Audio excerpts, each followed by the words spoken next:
Good morning everyone. Ayan, pag-usapan natin bakit nga ba hindi dumadalo si Vice President Sara Duterte sa mini trial. Ayan, kung tawagin po ni Congresswoman Jinky Beatrix Luistro, ang chairman po no ng Committee on Justice ng House of Representatives kaugnay sa impeachment case na kinakaharap ngayon ni Vice President Sara Duterte.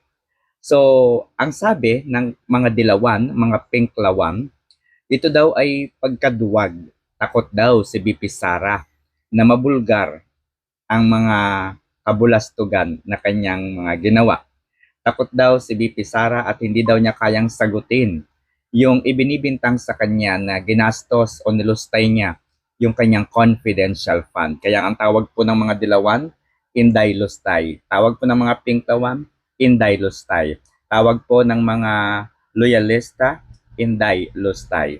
So sa totoo lang mga kaibigan, kung napanood ninyo yung unang interview o mga naunang interview ni Congresswoman Jinky Beatrix Luistro, ang sabi niya, no, lawakan ninyo yung pangunawa ninyo, comprehension. Ang sabi niya, malaki yung posibilidad na madismiss at ibasura ng House of Representatives Committee on Justice yung impeachment case laban kay BP Sara kung siya ay dadalo sa mini trial na kanilang gaganapin. Okay? Madidismiss daw, ibabasura daw kung dadalo si BP Sara. Ayan. So ang ginawa po ni BP Sara kasama ng kanyang mga abogado, hindi po sila nagpunta sa hearing na yon, sa mini trial. Okay? So ano po yung dahilan? Para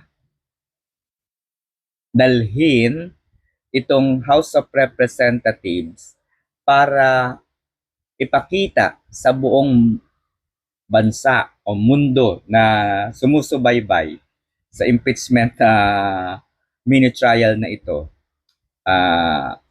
na itong House of Representatives ay napasubo na, no?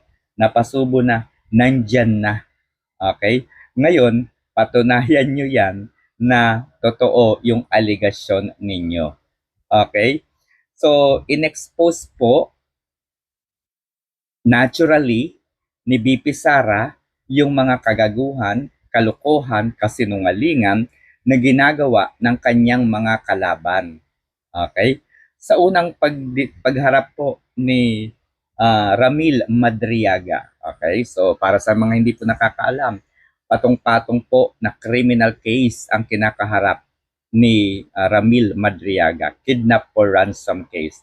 At sa katunayan, sabi po ng PNP, isa sa top 5, grabe, na mga leader ng kidnap for ransom itong si Ramil Madriaga. Tapos, gagawin mo lamang state witness or witness laban kay BP Sara.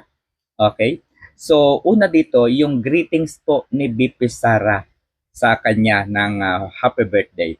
Meron pong application, merong kumpanya na kung saan ay nagpapabayad kung mayroong kahilingan yung isang tao na batiin siya. Halimbawa ako, no? Meron akong isang kaibigan na magsa-celebrate ng isang birthday, okay?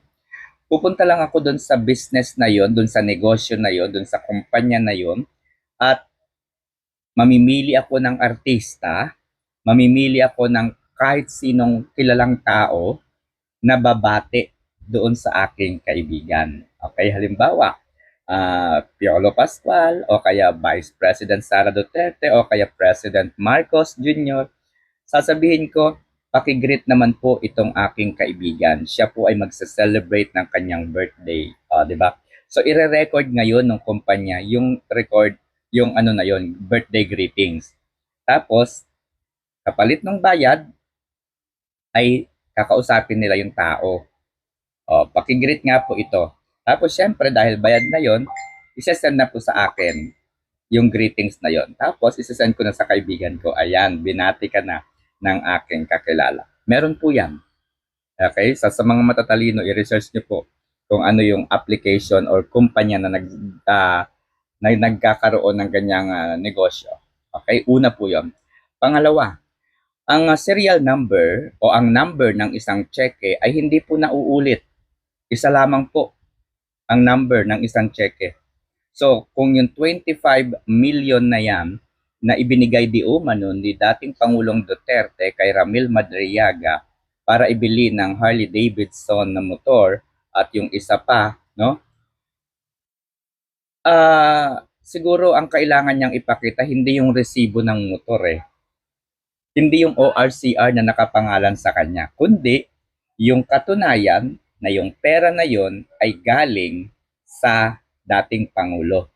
Meron bang money trail na kung saan ay bank-to-bank transaction ba yan?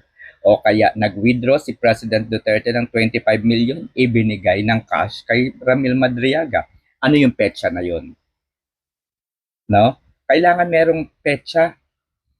Kung ano yan, kung nag-withdraw yan, former President Duterte ng pera niya sa bangko, kailangan niya ipakita kailan nag-withdraw si Duterte ng 25 million. Okay, so yun na. Pangalawa, nasaan yung picture or video or katunayan na binigyan siya ni Duterte? Kailangan po ng ebidensya dun. Hindi po pwedeng sabihin na binigyan na ko ni Duterte ng 25 million. Nasaan yung ebidensya mo that the 25 million actually came from the former president? Ayan, di ba? So, pangatlo, yung pag-take po ng bar ni BP Sara, take one lamang po yun. No? So, take one po yun. And a lot of, yung isa pa yung painting. No, yung painting na binigay di umano ni Ramil Madriaga kay BP Sara. Actually, nagsalita na po yung may-ari ng painting kung taga saan siya at kailan niya ito ibinigay. Hindi po kay Ramil Madriaga yung painting na yon. So, ano po yung nakita natin dun sa pagdinig na yon ng Committee on Justice? Ipinapakita dito ni BP Sara, ayan, yung mga tao na pinagtiwalaan ng kakaunting utu-utong Pilipino. So obviously, si Ramil Madriaga ay bayad. Di ba? Ramil Madriaga pa lamang po yan. Sablay na. Kitang-kita yan doon sa hearing. So, katalinuhan po ang ipinakita ni BP Sara. So dahil nga po hindi siya umattend, mapipilitan ngayon ang House of Representatives, ang Committee on Justice, na i-endorse na lamang sa Senate yung impeachment. I-endorse, ibig sabihin, kahit wala na pong credibility, kahit wala na pong substance, yung ebidensya nila laban kay BP Sara, bayad po yung mga yan, dahil napasubo na po sila, nandyan na yan, para hindi sila mapahiya, para kunyari tama sila, they will gonna endorse the impeachment case sa Senate. Okay, sa Senate. And then ngayon, dito na po magkakaalaman. Kasi una pa lang, there's no such thing as mini trial sa House of Representatives. Nandyan pa lamang po sila sa pag-determine ng probable cause. Okay? Determination of probable cause pa lamang yan, hindi na nila kayang patunayan. How much kung nandoon na sila sa actual na impeachment trial. Di ba? So, sa mga hindi po nakakaalam at doon sa mga marunong umintindi, ano sa palagay ninyo? Sinadya ba ni Vice President Sara Duterte at ng kanyang mga abogado na hindi dumalo para ipakita sa buong mundo na sumusubaybay yung mga tagpi-tagping mga kwento laban sa kanya?